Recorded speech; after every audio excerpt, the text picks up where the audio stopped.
Hello दोस्तों, आप सबका स्वागत है एक बार फिर से एस्ट्रो गुरु कृष्ण चैनल पर। जी हाँ, मैं इस चैनल पर आ गया हूँ आपके लिए एक और कहानी लेकर के, एक और स्टोरी लेकर के। बड़ी स्पिरिचुअल सी स्टोरी है भगवान बुद्ध के संबंध में। इस कहानी को शुरू करते हैं। इस कहानी को शायद आपने सुना होगा लेकिन आज मुझसे भी सुन लीजिए। भगवान बुद्ध एक बार एक राजा के यहाँ उसके राजभवन के बगीचा था राजभवन में, एक छोटा सा, जिसको शीतवन कहते थे, वहाँ पर ठहरे हुए थे। उसी राज्य में श्रावस्ती के नगर सेठ, जिनका नाम सुदत्त था, जिनको अनाथ पिंडक कहा गया बाद में इतिहास में, उनका नाम अनाथ पिंडक के नाम पर मशहूर है, क्योंकि अनाथों के लिए वे नाथ की तरह थे। कभी कोई खाली नहीं जाता था उनके दरवाजे से। बड़े दानवीर व्यक्ति थे, बड़े दानवीर माने गए हैं। तो वो भी उसी राज्य में थे और उनको पता चला कि भगवान बुद्ध यहाँ राजगृह के शीतवन में रुके हैं। शीतवन राजगृह का एक भाग था जो आम लोगों के लिए भी खुला रहता था। तो बुद्ध से मिलने बहुत सारे लोग जाते थे। सेठ जी भी गए, मिले बुद्ध से, चरणों में प्रणाम किया। भगवान बुद्ध जी ने आशीर्वाद दिया। इन्होंने बताया, अपना परिचय दिया। बुद्ध ने सुन लिया, कोई ज़्यादा प्रतिक्रिया नहीं दी। तो सुदत्त ने, जो सेठ जी थे, इन्होंने कहा कि भगवान, एक प्रार्थना है, अगर आप स्वीकार करें। बुद्ध ने कहा, कहो। उन्होंने कहा, आप श्रावस्ती पधारें, वहाँ के लोगों को भी अपने उपदेश से तृप्त करें। वहाँ के लोगों के लिए भी आपका आना एक सौभाग्य से कम नहीं होगा, यदि आप मेरा निवेदन स्वीकार करें प्रभु। तो बुद्ध ने कहा, ठीक है, अगले माह प्रथम सप्ताह में हम आ जाएंगे। श्रावस्ती भी पास में ही है और प्रसेनजित भी कई बार कह चुके हैं। प्रसेनजित श्रावस्ती के राजा थे। तो सेठ जी बड़े खुश हुए। उन्होंने कहा, ठीक है भगवान, आप बिल्कुल आएँ और मैं आपके आने और रुकने का सारा प्रबंध मैं देखूंगा। बुद्ध ने कहा, ठीक है। और सेठ जी वहाँ से निकले। रास्ते में वे सोच रहे थे श्रावस्ती जाने के लिए। अब चूँकि उनका काफ़िला, सेठ थे तो काफ़िला निकल गया। रास्ते में बैठकर सोच रहे थे अपनी गाड़ी में कि श्रावस्ती में बुद्ध रुकेंगे कहाँ पर। कोई जगह, कोई जगह, कोई जगह, क्योंकि श्रावस्ती खैर काफ़ी प्रसिद्ध नगर था और बहुत समृद्ध भी था। तो श्रावस्ती में इतनी जगह नहीं थी कि बुद्ध, उनके 10,000 शिष्य, एक पूरा महासंघ जैसा हो सके और एक पूरा उपदेश, सतकथा, सत्संग जैसी चीज़ें हो सके। जगह नहीं थी। तो सेठ ने सोचा कि श्रावस्ती के आसपास कोई जगह मुझे मिल जाती जहाँ पर मैं एक बुद्ध के लिए विहार बना देता। विहार मतलब एक बगीचा जैसा, सुंदर सा, उपवन जैसा, रहने की व्यवस्था, बाकी चीज़ें मैं बनवा देता तो बहुत अच्छा रहता। महीने भर का समय मेरे पास है ही है। सोच रहे थे, तभी उनके दिमाग में आया कि अरे, जैतवन तो बिल्कुल श्रावस्ती के एकदम बाहर ही है, जस्ट सटा हुआ, और बड़ा सुंदर है, बहुत बड़ा है। इतना बड़ा और इतना सुंदर है कि बिल्कुल सफिशिएंट है। वहाँ विहार का निर्माण हो सकता है। विहार भी बन जाएगा और वहाँ पे उपदेश भी हो जाएगा। इतने सारे लोग जैतवन में बैठ भी जाएंगे। लेकिन फिर उसने सोचा कि यार, एक समस्या है। जैतवन का मालिक श्रावस्ती का राजकुमार जैत है, जो प्रसेनजित का बेटा है। राजकुमार से जाकर के कहना थोड़ा उन्हें अजीब लग रहा था कि मैं इतना बड़ा सेठ, जो राजाओं को उधार देता हूँ, कर्जे देता हूँ, अब उनसे जाऊँ और मैं जैतवन की भिक्षा मांगूँ। थोड़ा सा ईगो पर लग रहा था। तो खैर, उन्होंने अपने जो उनके साथ चल रहे थे बोला कि राजकुमार जैत के महल की ओर चलो। तो श्रावस्ती पहुँचे, महल की ओर चले, सीधे पहले महल पे। राजकुमार जैत को सूचना दी गई कि सेठ जी आए हुए हैं। तो सुदत्त का बड़ा सम्मान था, क्योंकि उनके पास इतिहास के हिसाब से कहते कहते इतना धन था जितना हम आप सोचें उससे ज़्यादा था इतिहास में उतना धन कभी किसी के पास नहीं रहा जो राजाओं को उधार देता हो, और वो भी एक नहीं, कई राज्यों के राजाओं को। तो जब राजकुमार जैत को पता चला तो उन्होंने व्यवस्था करी कि भाई आ रहे हैं, बड़े सेठ जी हैं। तो आए, आओ भगत की, बैठाया। आने का प्रयोजन पूछा तो उन्होंने कहा, एक संकोचित प्रयोजन है। संकोचित मतलब संकोच सहित, हेजिटेटेड प्रयोजन है, और एक प्रपोजल है जिस पर मैं थोड़ा हेजिटेट हूँ। अगर आप कहें तो मैं कह दूँ, क्षमा दान दे कि मेरे को कहने का दुस्साहस हो। राजकुमार ने कहा, कोई बात नहीं, आप कहिए। उन्होंने कहा, मैं चाहता हूँ आपका जैतवन मैं खरीद लूँ। तो राजकुमार ने कहा कि सुदत्त, आप मेरा उपवन मतलब बगीचा, मेरा उपवन आप खरीदना चाहते हैं। मुझे नहीं लगता आपके पास उपवनों की कमी होगी। मुझे नहीं लगता कि आप इतने बड़े सेठ हैं जिसे मेरे उपवन में कोई रुचि होनी चाहिए। उन्होंने कहा, नहीं, मैं अपने लिए नहीं खरीद रहा। भगवान बुद्ध को मैंने निमंत्रित किया है, 1 माह बाद वे श्रावस्ती आएंगे, तो उनके ठहरने के लिए मुझे लगता है जैतवन से बेहतर कोई नहीं। तो राजकुमार जैत ने कहा कि आपको पता है पिछले साल वह उपवन मेरे पिता ने मुझे उपहार के रूप में दिया था। तो सेठ जी ने कहा हाँ पता है, उन्होंने आपको उपहार के रूप में दिया था और ये उपवन आपको बहुत प्रिय है। तो राजकुमार जैत ने कहा फिर सोचा कैसे कि मैं इसे बेचूंगा। तो सेठ जी थे। सेठ जी ने कहा कि हर चीज़ की कीमत होती है, आप बताएं अगर इसकी कीमत मैं अदा कर सकता हूं तो बिल्कुल ले लूँगा। तो राजकुमार को भी शरारत सूझी। उन्होंने कहा इसकी हैसियत देखते हैं, ये कितने पानी में है, क्या कर सकता है। उन्होंने कहा जैतवन की पूरी भूमि पर यदि तुम स्वर्ण मुद्राएं बिछा दो तब वो तुम्हारा। तो सेठ ने कहा ठीक है, सुबह से मैं काम शुरू करता हूँ, और उठ के खड़े हो गए। राजकुमार ने कहा अरे क्या मतलब, कल से करता हूँ।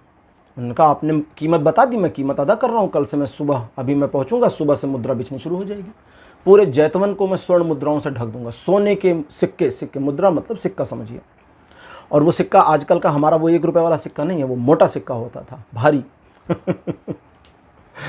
तो राजकुमार जैत ने कहा कि अरे नहीं, मैं तो सिर्फ आपको परखने के लिए कह रहा था, मैं देखना चाहता था आप में कितना साहस है। ठीक है, आप में बहुत साहस है, आपके पास बहुत पैसा और आप इतना खर्च करने को तैयार हैं, लेकिन मुझे बेचना नहीं है। तो सुदत्त ने कहा आपने कीमत बताई, मैं देने को तैयार, अब क्या समस्या है। राजकुमार ने कहा नहीं बेचना मुझे भाई, मैंने तो यूं ही कह दिया था। सुदत्त ने कहा फिर मना कर देते कि कोई मूल्य नहीं है, अमूल्य है, बिकाऊ ही नहीं है। आपने कीमत बताई और अब आप पीछे नहीं हट सकते, क्योंकि मैं देने को तैयार हूं, मैं पीछे नहीं हट रहा। राजकुमार ने कहा कुछ भी हो, आप जरा ध्यान दें और अपनी भाषा पर नियंत्रण रखें, आप मेरी प्रजा हैं और मैं अभी भी आपका राजकुमार हूं, आपके राजा का पुत्र हूं। सुदत्त ने कहा ये सब चीज़ें ठीक हैं, लेकिन हम इस समय क्रेता और विक्रेता की दृष्टि से हैं और आप अपने विक्रेता के मूल्यों से पीछे नहीं हट सकते। जैत ने कहा कुछ भी हो, मैं इसे नहीं बेचूंगा और नहीं बेचूंगा। सुदत्त ने कहा मैं न्यायालय में इसके लिए आपके विरुद्ध एक याचिका दाखिल करूंगा। सुदत्त गए और उसी दिन उन्होंने न्यायाधीश, जो मुख्य न्यायाधीश थे श्रावस्ती के, उनको एक याचिका दी कि ऐसा ऐसा मामला है। अगले दिन राजकुमार को बुलाया गया न्यायालय में। उन्होंने पूछा तो राजकुमार झूठ नहीं बोले। उन्होंने कहा हाँ मैंने इनको बोला ऐसा कि आप सारी ज़मीन पर मुद्राएं बिछा दीजिए, और ये मान गए, लेकिन मैं तो सिर्फ इनको परखना चाहता था कि ये कितने पानी में है। भगवान बुद्ध जैसे एक भिक्षुक जो कि कुछ भी नहीं करते, भिक्षा मांगकर जीवन यापन करते हैं, जो बिल्कुल अपना राजपाट भी छोड़ चुके हैं, उनके लिए क्या ये इतना खर्च करेंगे। मैं तो सिर्फ परखना चाहता था और ये सचमुच तैयार हो गया, लेकिन मुझे बेचना नहीं है। तो न्यायाधीश ने कहा यदि किसी चीज़ का मूल्य लगा दिया गया है, इसका मतलब वह विक्रय के लिए है, और यदि विक्रय के लिए नहीं है तो मूल्य बोला नहीं जाना चाहिए था। चूंकि बोला गया है तो यह विक्रय के लिए है और खरीदार देने को तैयार है, इसलिए अब आपको बेचना पड़ेगा। राजकुमार आप पीछे नहीं हट सकते। और न्यायाधीश ने आदेश कर दिया। न्यायाधीश का जो उस समय का आदेश था उसे राजा टाल नहीं सकते थे, क्योंकि न्यायाधीश की जो पोजीशन थी वो एक, जैसे आजकल हमारे सुप्रीम कोर्ट की पोजीशन है ना, सरकार को भी आदेश दे देते हैं, लगभग वैसी ही थी, लेकिन इनसे थोड़ी बेहतर कंडीशन थी, वो अन्याय नहीं करते थे। यहाँ पे तो बहुत कुछ चलता है। खैर आजकल के मामले में तो काफ़ी कुछ चल रहा है, छोड़ते हैं उसको। तो अब राजकुमार पीछे नहीं हट सकते थे। राजकुमार क्या करते, अनमने मन से उन्होंने सहमति दी, और सुदत्त ने जो सेठ थे उन्होंने कहा कि ठीक है मैं अभी से कार्य को शुरू करता हूँ। अब राजकुमार को कौतूहल हुआ कि देखें ये सचमुच स्वर्ण मुद्राएं बिछा सकता है, जिसमें करोड़ों लगेंगी, करोड़ों रुपए नहीं, करोड़ों रुपए की वैल्यू की मुद्राएं नहीं, करोड़ों मुद्राएं, 1 सिक्का, 2 सिक्का, 3 सिक्का, 10 सिक्का, 100 सिक्का, ऐसे करोड़ों सिक्के। अगले दिन गाड़ियां आनी शुरू हो गई सुदत्त के घर से, सोने के सिक्कों से लदी हुई, बोरों में भरी हुई। ला ला कर बोरे पलटे जा रहे थे और उनके काम करने वाले सैकड़ों लोग आ गए और पूरे उपवन में सिक्के बिछाना शुरू, मुद्राएं बिछाना शुरू, मुद्रा समझिए, मुद्राएं बिछाना शुरू। शाम होते होते लगभग सारा उपवन ढक दिया, तकरीबन 2-2.5 फीट की जगह बची रह गई। जैत थोड़ा मुस्कुराने वाले थे, तब तक सुदत्त ने कहा कि घर जाओ, एक बोरी और उठा कर लाओ और पूरी उलीच दो यहाँ पर। उलीच दो का मतलब उनको पता था पूरी बोरी नहीं लगेगी यहाँ पर, बोरी में इससे ज़्यादा है, जितनी ज़मीन है उससे कई गुने ज़्यादा सिक्के होंगे, कई गुना ज़्यादा मुद्राएं होंगी। लेकिन सुदत्त ने जो आज्ञा दी वो था घर जाओ, एक और बोरी उठा कर लाओ और उलीच दो यहाँ पर, गिरा दो यहाँ पर। जैत का धैर्य अब चुक गया था। जैत ने कहा कि बस बहुत हो गया, अब रुक जाओ, मुझे नहीं चाहिए तुम्हारे सिक्के, सारे सिक्के लेके चले जाओ और ये उपवन भी ले जाओ, क्योंकि अब मेरी समझ में आ रहा है कि उस व्यक्ति के लिए इस उपवन की कीमत की वैल्यू नहीं है। बुद्ध के सामने इस उपवन की कीमत की कोई हैसियत नहीं है, कोई कीमत नहीं है इस उपवन की, ये तो कौड़ियों के भाव है। बुद्ध का आना, वो एक ऐसी महान हस्ती हैं जिनके सामने ये उपवन और तुम्हारे ये सारे सिक्के सब गौड़ हैं, कुछ भी नहीं। मैं ये उपवन वैसे ही तुम्हें देता हूँ, मुझे सिक्के नहीं चाहिए। कहते कहते जैत की आंखों में आंसू आ गए और ये सुनकर सुदत्त की आंखों में आंसू आ गए। थोड़ी देर पहले जो लोग वादी प्रतिवादी यानी कि पक्ष विपक्ष की तरह न्यायालय में एक दूसरे के सामने खड़े थे, वे रोते हुए एक दूसरे से गले मिले। लेकिन सुदत्त ने कहा, चूंकि सौदे की बात हुई थी, मैं मुकर नहीं सकता, इसलिए आपको ये धन लेना पड़ेगा राजकुमार। और अपने सहयोगी को या समझे अपने नौकर को भेज दिया घर कि जाओ लेकर आओ। वो चला गया लाने। राजकुमार ने कहा मैं पैसे नहीं लूँगा। थोड़ी देर उनकी तू तू मैं होती रही, फिर राजकुमार ने कहा चलो ठीक है। इसे खरीद कर करना क्या था? उन्होंने कहा मुझे एक विहार बनाना है ताकि बुद्ध और उनका संघ यहाँ रुक सके। तो राजकुमार ने कहा ये सारे सिक्के ले जाओ, मेरी तरफ से ये सारे सिक्के इसी विहार को बनाने में खर्च करो, जमीन तुम्हारी विहार मेरा। दोनों इस पर सहमत हो गए। वहाँ विहार बन गया।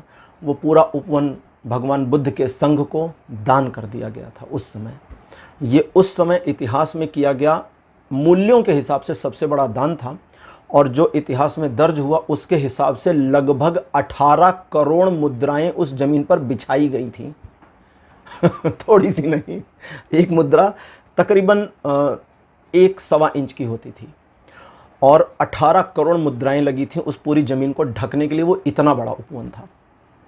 तो यही थी आज की कहानी जो मुझे आपको सुनानी थी, और इसको सुनाने के पीछे का मर्म ये था कि सुदत्त के समझ में ये आ रहा था कि बुद्ध के ऑरा के सामने न पैसों की वैल्यू है न इस ज़मीन की वैल्यू है।